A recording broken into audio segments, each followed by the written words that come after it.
And now we come to the final deserving.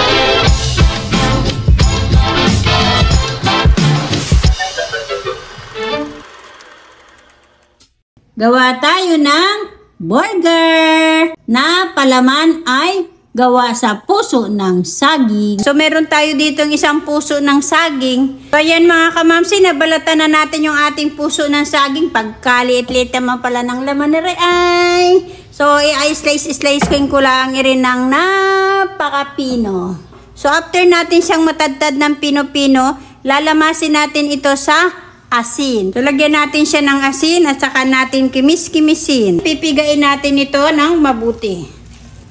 So, ayan, kumukulo na yung ating mainit na tubig. So, ilagay na natin yung ating pinigaan na puso ng saging. Sandaling-sandali ko lang yan papakuluan. Kuluan yung mabuti yung inyong tubig and then saka nyo ihulog yung inyong puso ng saging na in-slice and then i-off nyo na yung inyong stove and then ito na po siya. Salain natin. XL na itlog. Konting seasoning.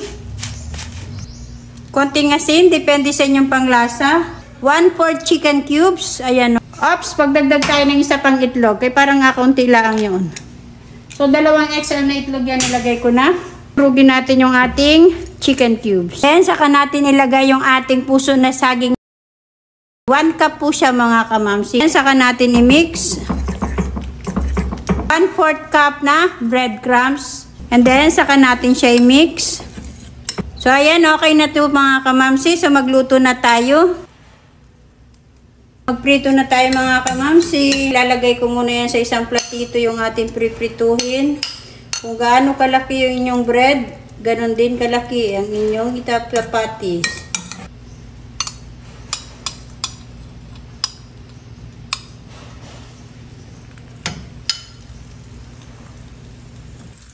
Wow! Mayroon na kaming pang-snack. Huwag niyong pakalakasan yung apoy para hindi masunog.